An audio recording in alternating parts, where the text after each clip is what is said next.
Hi, I'm Alan Day, CEO and founder of State of Flux, and welcome to The Power of Three, a video series where we interview leading chief procurement officers and executives about three things that have influenced their careers. From books to bosses, from music to movies, we explore the three things that have shaped their success. Join us as we learn from the best of the business here on The Power of Three. Thank you for joining us at the latest episode of The Power of Three, and we're thrilled to have with us Peter Hasenkamp. I'm assured that I've pronounced that correctly, so Peter, welcome. I know you've had a fantastic career in the automotive industry, but not starting in procurement, so I'm really interested to hear how you got here in the end, and the influences that you've had on the way. So if you don't mind starting with a bit of an introduction to yourself and in the true spirit of the Power of Three, if you could run through kind of three roles that you've had and three things that you'd like to be known for, please, Peter. Sure thing, Alan, and thanks for the invitation to participate. Certainly sounds like an interesting approach to interviewing, and certainly interested to hear kind of what other people have to say about their careers as well. But yes, as you said, I've spent my entire career in the automotive industry. It's the only thing I've ever been interested in since I was a small boy, and I've done 23 years in automotive and three major roles along the way. The first 10 years of my career was spent at Ford Motor Company. I actually did engineering in college, so came out with an engineering and business degree. So went into product development at Ford and spent 10 years there really learning the ropes, the structure, how a large company goes about really, applying engineering into a product that's sold to customers and has to meet cost targets and timelines and all of those sorts of things. I had an opportunity to work internationally, overseas in Europe and Turkey a bit there. And after about 10 years with Ford, saw kind of the rise of Tesla happening in 2008-9 timeframe, and always thought that Elon Musk had the right approach to making electric vehicles, focusing on making products that customers actually want, that are attractive, that go a decent range, that can recharge quickly, all of the things that would make an electric vehicle practical to own. So I joined Tesla in the early part of its development in 2009 when the Model S project was just starting off. I was there for 5 years. I moved over into supply chain, because so much of bringing especially a complex product like a car to market relies and is dependent upon the capabilities and efforts of hundreds of suppliers as much as it is the engineers and people at the automotive OEM itself. And I had a lot of supplier management experience at Ford, where Ford also does a lot of integration work, and could apply my business background also to helping Tesla get off the ground. When I joined there was a few hundred people. There were, I think, 4 or 5 people in total in supply chain. None of them had any automotive experience, or maybe one did. So it was an opportunity to apply, some lessons learned and some of the best practices I'd learned from Ford, in a very nimble, fast-moving environment. And over the course of those 5 years, certainly learned to be creative, to overcome barriers, right? In an established company, you have everything set up. Ford's been in business for 100 years, and so there's a certain amount of structure you don't have to think about. But when you're in a new company, everything has to be created from scratch, and you really have to learn to prioritize. You have to learn to be nimble. And, that's somewhat difficult in a large automotive industry where things tend to move at a certain pace and not always at kind of the speed of Silicon Valley. So I wondered when I set you these questions whether the NASA role you had might have come out as one of the three roles you'd mentioned, but Yeah, so the NASA role was certainly interesting. I've always been fascinated by astronomy and space exploration. Yeah, From a just from the challenge it presents to for engineers, right, to develop satellites and instrumentation to survive very long distances, complex environments. And I had an opportunity to work in San Francisco at the NASA. Um, Institute for Mars Exploration here for a summer, yeah, actually, as a yeah. student, as a research Fantastic. engineer in the early days of the World Wide Web when they were trying to push more data onto the internet at the time for more scientists to be able to share and pool information as they planned Mars rover projects. So yeah, that was definitely an interesting experience. At the end of the day, I think I ended up pursuing a career in automotive because it was a little more fast paced and a little more of an environment where you could get direct feedback from customers. You were making a product that was helping people, every day in their daily lives with transportation, etc.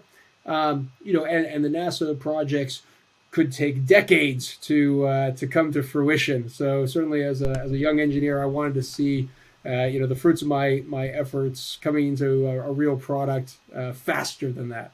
Yeah.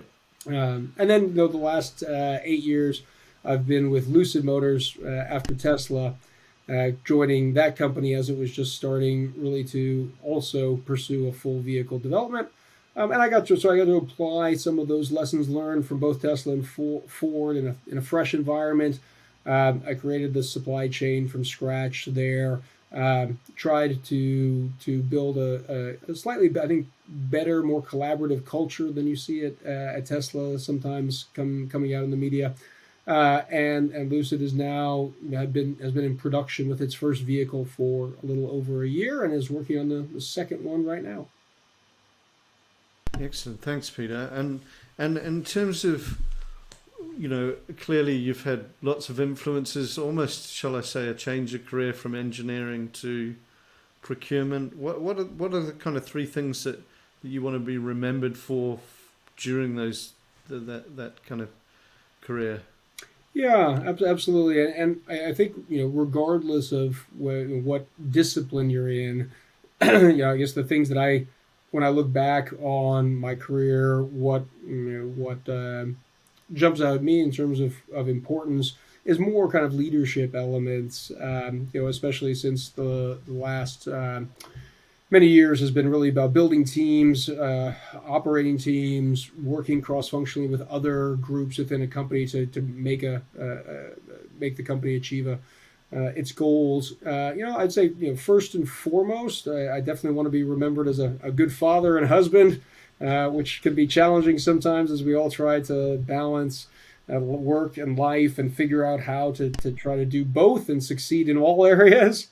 But when it comes to the working environment, I guess I would say I would want to be hopefully remembered, as someone who is a sharp and savvy decision maker, and who approaches problems in a data driven manner. I still see a lot of people make somewhat emotional or off the cuff decisions, and I guess I've always tried to be somewhat analytical and data driven. I'm very conscious of the saying perception is reality.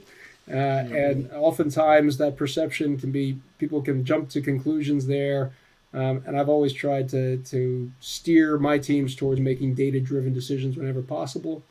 And then I think thirdly, trying to always be mindful to be an empathetic leader, who helps other people succeed. I've tried to work very hard to create an environment where the team around me has an opportunity to succeed. And that's been some of the fun, particularly at Lucid, starting things from scratch, was giving a whole another sort of generation of supply chain team leaders and team members an opportunity to have kind of the startup David versus Goliath Tesla experience, and see them succeed on their own, create the business agreements, put the partnerships together that help the company succeed. So seeing that, and being seen as that kind of a leader who creates an environment where others can succeed would certainly be something I would hope I'm known for. Very cool. Thanks, Peter. So really, what I'm interested in doing and helping our readers understand you and how you tick a wee bit, if that's okay. So we're gonna launch into a number of aspects, just asking, things that have influenced you throughout your career and your life. So the first one I'd like to kind of explore is 3 books that you've read that have placed an influence on you. Yeah, absolutely. I think there's so much in your life that influences your life in general. But when you think about books or any of these other things that influence your career specifically, right? That's where it took me.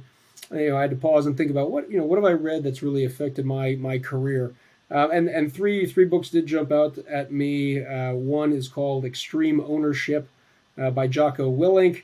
He's an ex-Navy SEAL, and it's really a set of leadership principles focused on taking accountability for your actions. The second one is a book that should be right to the core of supply chain. It's called Never Split the Difference by an ex-FBI negotiator named Chris Voss. And what I love about that book, right, as you look at negotiations as a core part of the purchasing vertical and supply chain, so many times, especially other organizations will look to purchasing to just negotiate a better deal, right? Beat the supplier up, and force them to comply. And the book focuses very heavily on collaboration, right? And that a collaborative approach to negotiation really does achieve the best results, right? And this coming from someone who's negotiated in some very, very challenging, very confrontational, literally confrontational situations, and still is recommending that kind of an approach. So I think it's a little bit different of a take on some negotiations. And then the third one is a book called The Rare Find by George Anders. And this is all about recruiting and how do the best organizations in the world recruit the best people, and how do they recruit people whose attributes and personalities match what the company needs. Right? Google needs to hire a different kind of person, than the FBI, for example. But they're both very strong, high-performing organizations, that have to have this challenge of interviewing and recruiting the right kind of people. And I've recruited a lot of people over the last 13 years through 2 startups that have scaled dramatically, and I've seen successes and failures. I've seen people with very similar profiles come in, and some succeed, some don't. I've seen recruiting work well and work poorly, even if you hire someone who on paper matches exactly what you're looking for. Oftentimes those people don't work out, and obviously it's not good for anyone when that happens. And particularly at a startup, every single person counts, and the amount of time you invest in recruiting is a huge piece of trying to get a startup company off the ground. And every person you hire that you don't hire well has a really profound impact on how quickly you can accelerate the business. So I found this book to be very, very interesting in getting into helping a leader figure out how to recruit, how to interview effectively. Really good points, and I like the book, and we'll make sure that we put the links available for listeners to download those books. And interestingly, I was lucky enough to kind of get some mentoring from Sir John Hood, who sits on a number of boards, or did sit on prior to his retirement. And I asked him what was the one thing that he looked for on all the companies that he dealt with. And he went straight to people, and he said accuracy. I look for accurate people because, dealing with inaccuracy takes up so much time, effort, and cost to fix the problem. So that was a really interesting insight, that kind of reinforces what you were just saying, actually, Peter.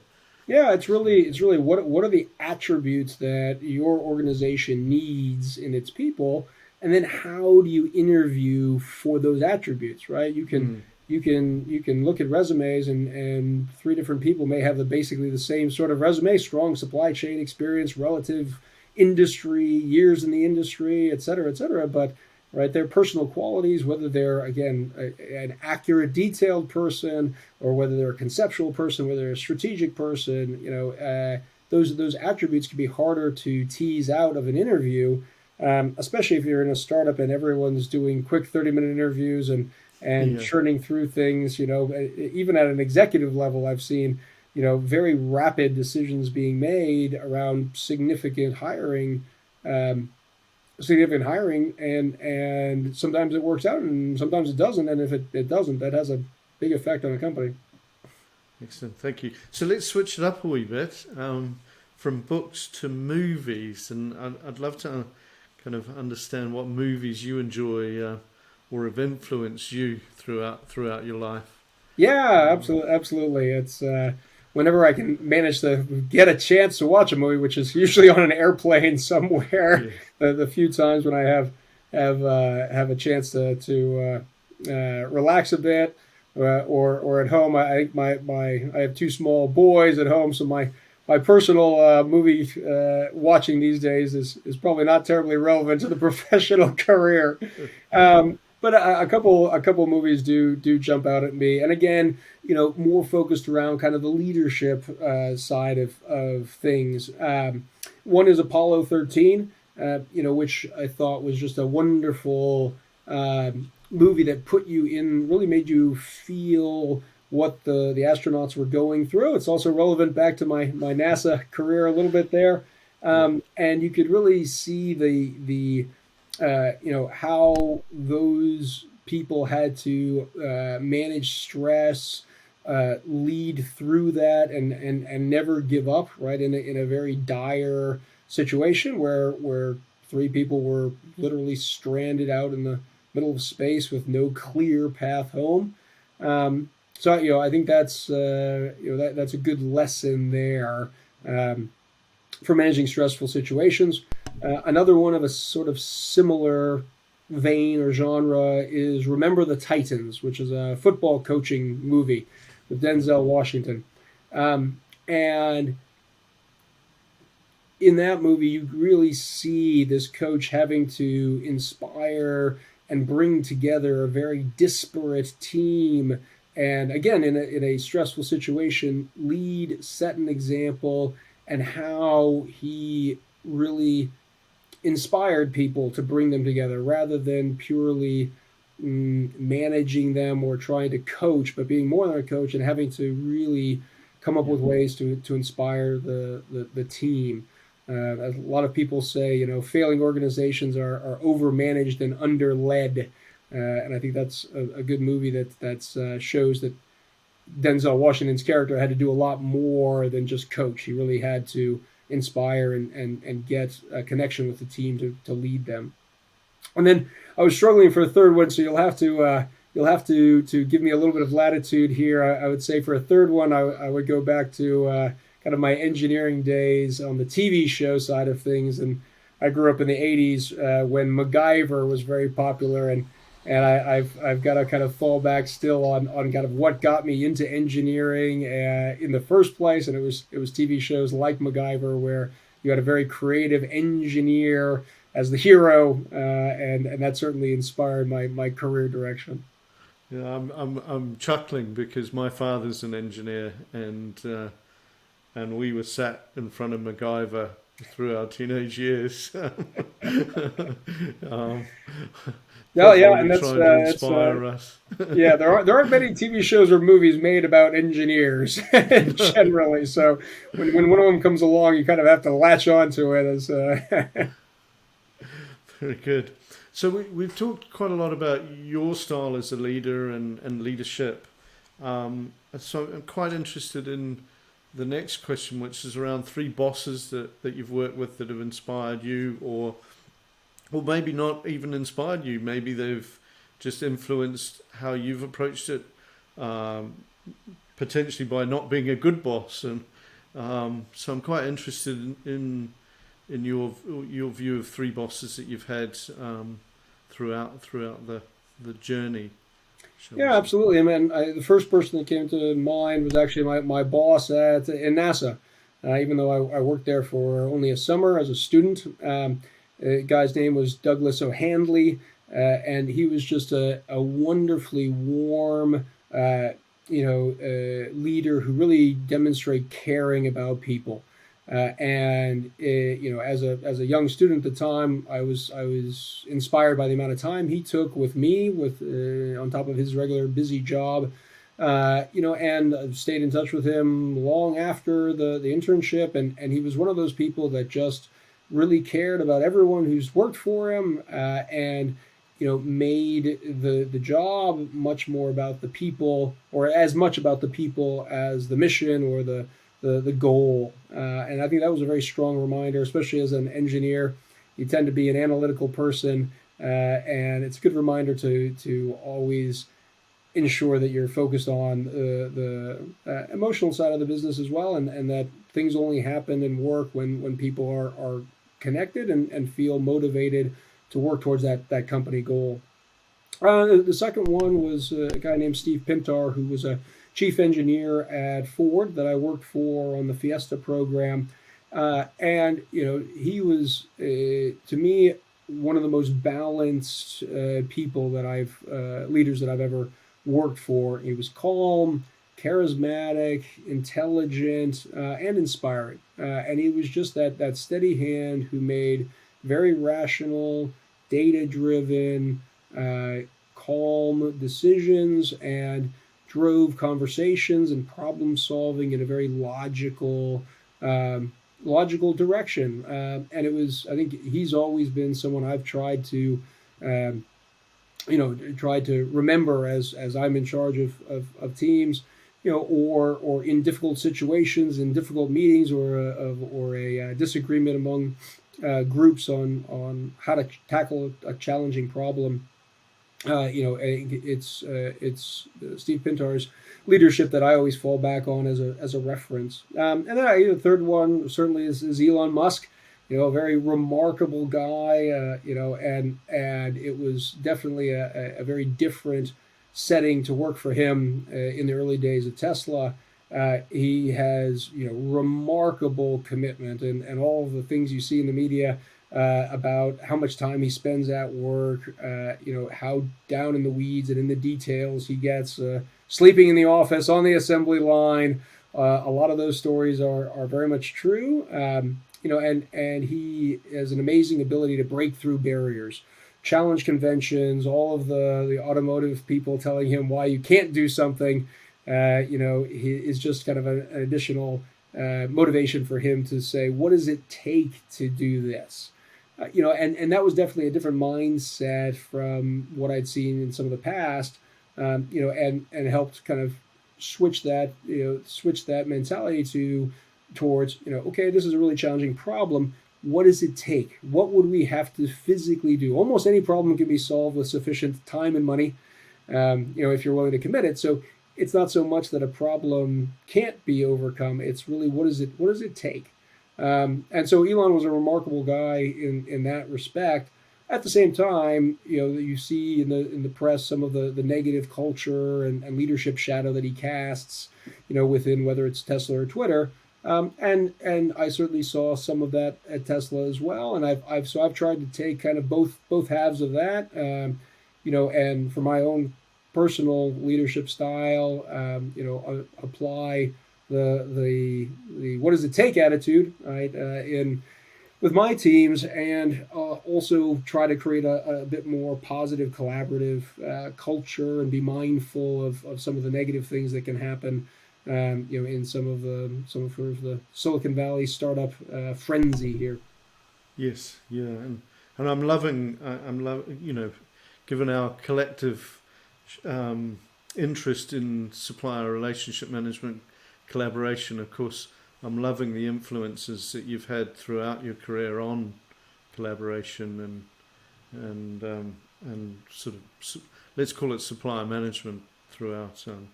which is No, really positive. and Tesla's an interesting case study there as well, because as a smaller automaker trying to go fast, it's a double-edged sword. You really need suppliers to help you and bootstrap the company into production and into scale.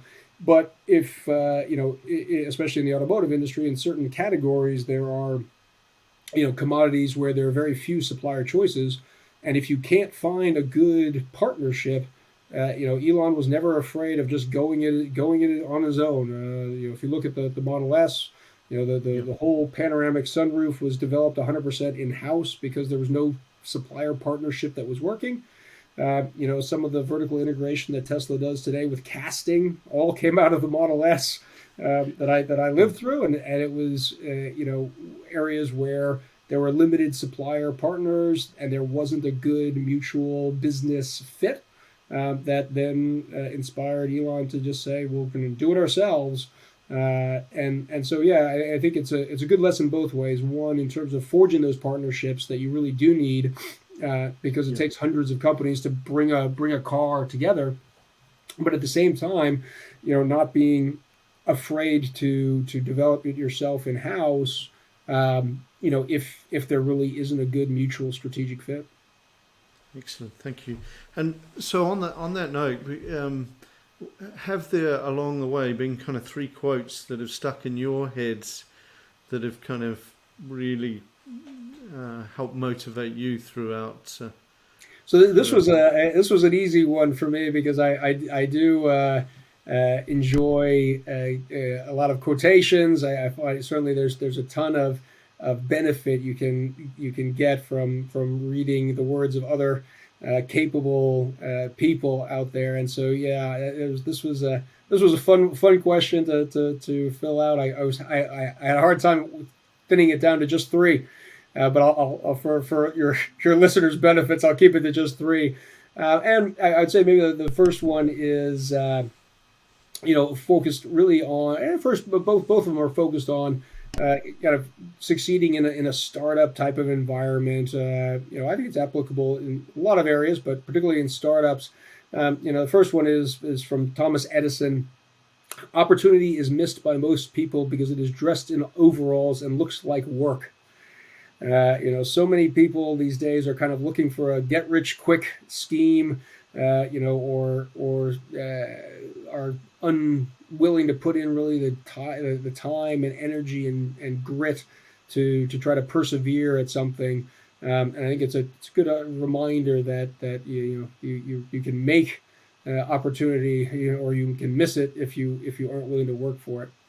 The second one is from Theodore Roosevelt, who had a number of fantastic quotations, but it's a little bit longer. But it goes, I think, to the essence of being willing to try things and follow a passion.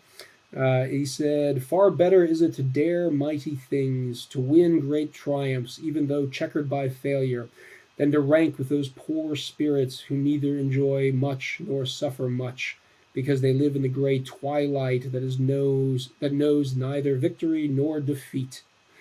Certainly, when I left Ford, there was a lot of people who scratched their heads and said, "Why are you leaving Ford for this crazy EV startup? Right? No one wants electric cars. Elon Musk is a crazy software guy, and he doesn't know anything about cars."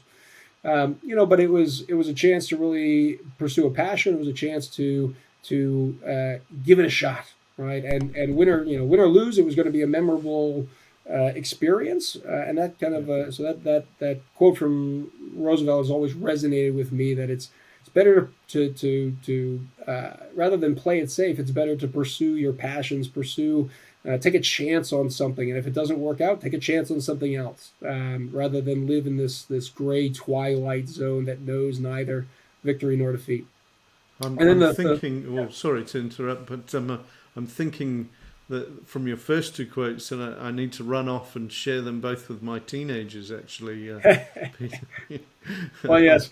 Like I said, I have 2 small boys, so reminding them that there's a lot of work in life needed to succeed is a constant top of mind. maybe something for on the wall. Yeah. And then And your third. Yeah, the third one is from a guy named John Maxwell, and it goes towards leadership. It says, "A good leader is a person who takes a little more than his share of the blame and a little less than his share of the credit." And that's, I think something I've also tried to keep in mind in terms of trying to focus on being a servant leader, and helping the team around you succeed rather than yourself succeeding.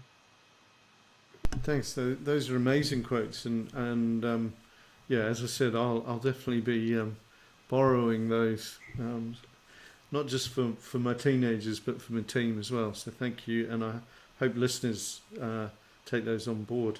So changing it up a wee bit for something a little more fun, some music. What are 3 tracks that you kind of either relax to, get you up out of your seat, or just generally get you motivated? What Yeah. So this was a little bit of a tougher one, right? Because I was trying to pick music that also is somewhat career related, if that's possible. But one definitely stood out immediately. And having spent 10 years in Detroit, working in the automotive industry, I'm certainly a fan of Eminem. And his career trajectory, and again, kind of goes back to that grit and determination to succeed. And one of his songs is "Lose Yourself," and some of the lyrics talk about having one shot, one opportunity to seize everything you ever wanted. Would you capture it or would you let it slip away?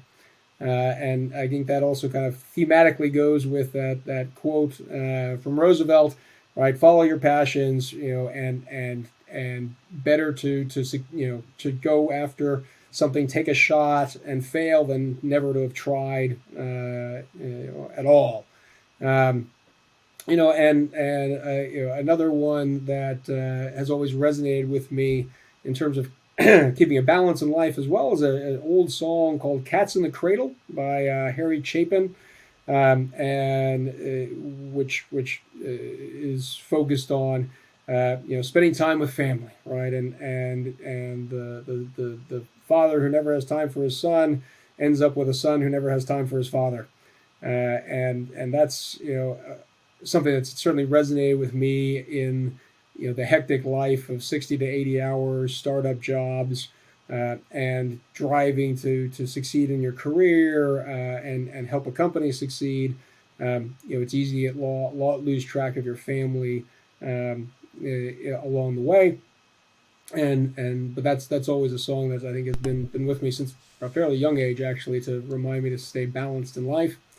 And then in terms of what do I tend to relax to, it's usually opera in the evening. So there you go. Everything from Eminem to at one end of the spectrum to opera at the other, depending on my state of mind. I like it a lot, actually. Yeah, really good. So yeah, thank you for that. I think that's given us a really good insight. I'm going to kind of wrap it up, and I've mentioned at the top of the show, in State of Flux, we look at 3 things that have gone well, 3 things that could improve. So I'm quite interested in getting your thoughts around 3 things that you've done well and 3 things that you could improve, and then we'll finish up with 3 pieces of advice that you'd like to give listeners, if that's okay, Peter. Yeah, sure. Certainly start with the 3 things that have gone well. I think top of that list would be the initial work I did at Tesla, setting up their original supply chain back in 2010 timeframe, when Tesla was a complete unknown, and having to convince suppliers to partner with Tesla, to take a risk, to spend time on this little EV company that was most likely going to fail, and looking for mutual strategic partnerships, right? Which of those suppliers was looking for something more than just a transactional relationship? Which of them actually saw the EV segment as strategic, saw Tesla as a longer term customer, right? That developing those and cultivating those initial relationships was ultimately very successful. Not all of them were successful, certainly. Some of them failed. But overall, broadly, being able to bring a car into production, set up a supply chain of 200 plus suppliers from scratch in the course of 2 to 3 years, I think was largely overall very successful and certainly challenging along the way. Then a couple of things jump out at me from my last 8 years at Lucid. At Lucid, I think the thing I'm most proud of is hiring a great team, a team of great individuals and managers in a startup type of environment. It can be very challenging to recruit. Lucid was as much an unknown as Tesla was 13 years ago. There's a lot of startups in San Francisco, all of whom have an elevator pitch and a PowerPoint about how they're going to take over the world.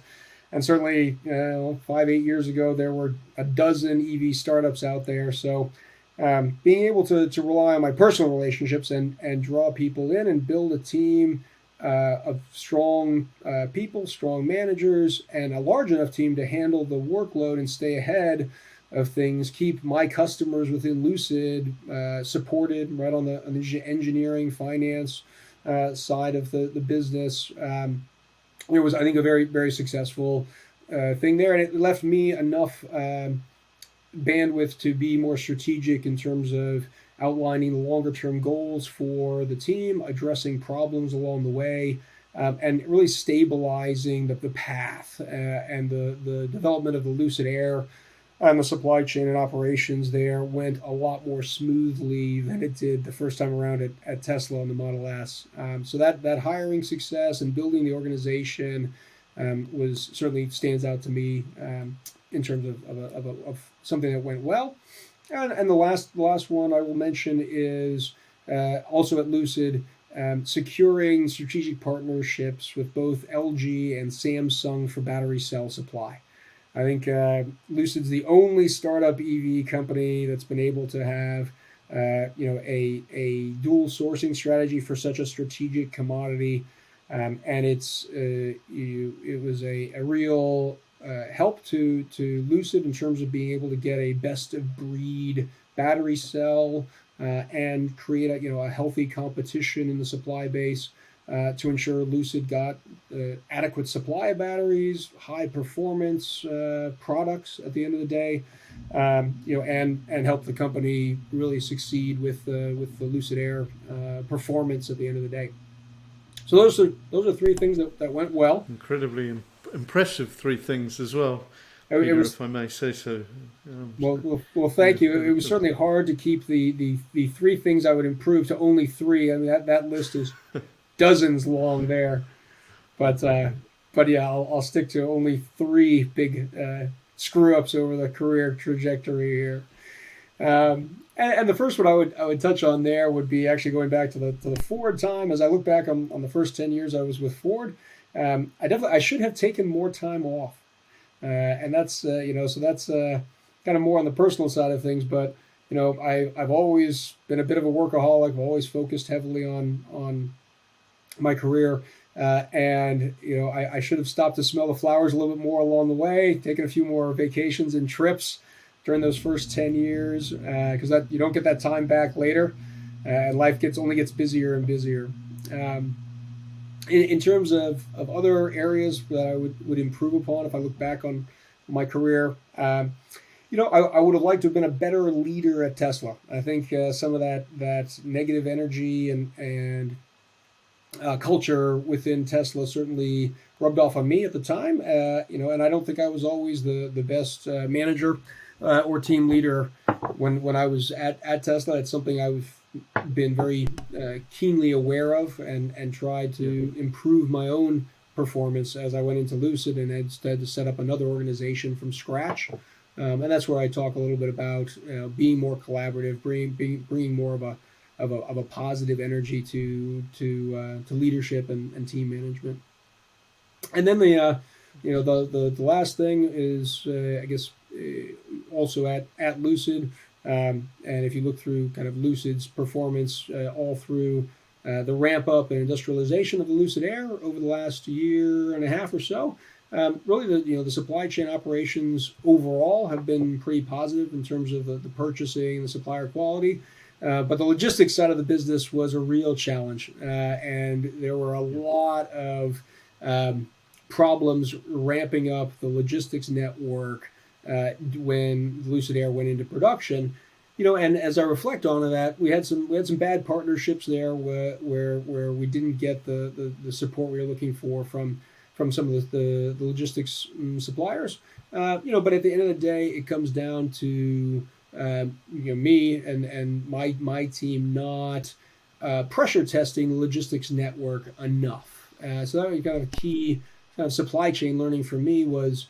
When you try to manufacture a product, the manufacturing teams like to do a run at rate, right? They like to run their equipment, as fast as it runs in production.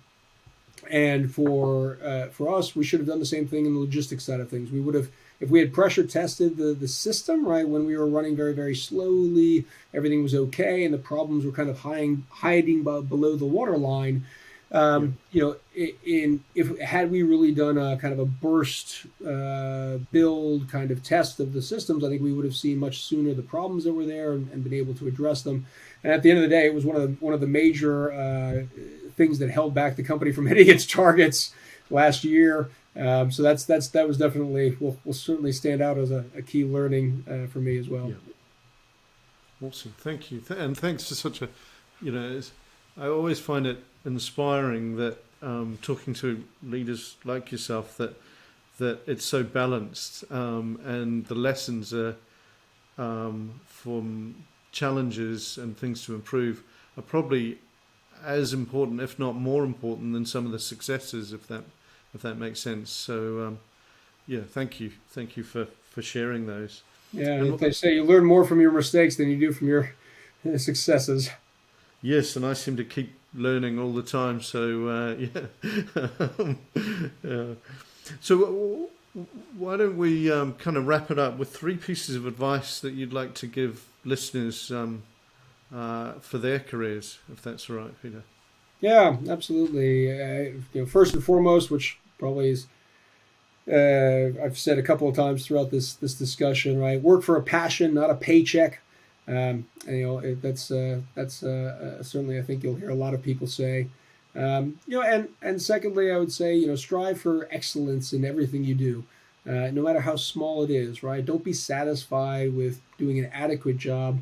Right? Do your best work. Right? So many people sort of get used to just kind of meeting the minimum. And I think it certainly helps if you're passionate about what you're doing to do an outstanding job. But a lot of times you get assignments that you didn't ask for or aren't at the top of your passion list, right? But you got to do those things well too. And if you do that, right, leaders will see that, and people will know that you're a dependable person, right, and that you set high standards for yourself, regardless of what the assignment is.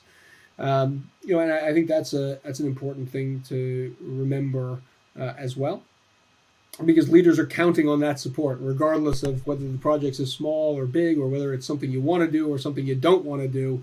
It's something the company needs to succeed, and therefore it should be done well. I 100% agree. We talk about in State of Flux that clients only ask us to do things either that they can't do themselves or don't want to do themselves, and we have to do both with the quality and standards. Absolutely. So yeah, 100% agree. It's a really good point. And then the last thing I was going to say was find a balance. Find a balance in your life. Certainly, with the stresses of being at startups like Tesla and Lucid, there were times in my career where I did not have good balance, right, between work, life, and family, and my health. And I think everyone has a different balance point on that teeter-totter and how you balance your work, your family, your health. But the sooner you find that, and you find what your minimum requirements are to feel fulfilled on a personal level and a family level and a health level, the sooner you'll be able to be the best person you can be at work. And the better you'll perform as well. And I think it's super important to find that that balance, especially if you're in a kind of stressful, intense environment. And it really enables you to succeed in all points of your life. And if you don't find that balance, no one's gonna find it for you, right? And certainly you can certainly end up in a situation where your boss and your job will ask more and more and more and more of you, and until you find that balance point for yourself, that is really super important in being able to have a successful career and a successful life in general. Thanks, Peter. That is incredibly interesting, insightful, and I hugely appreciate you taking the time to run through what is clearly a fascinating career to date, and looking forward to kind of continue talking as you make your next move as well. But thank you so much. I know listeners will really appreciate it. And as I said, we'll make books and other recommendations available on the site. So Sounds thank great. you, Peter. Thank you so much for the invitation. I enjoyed participating.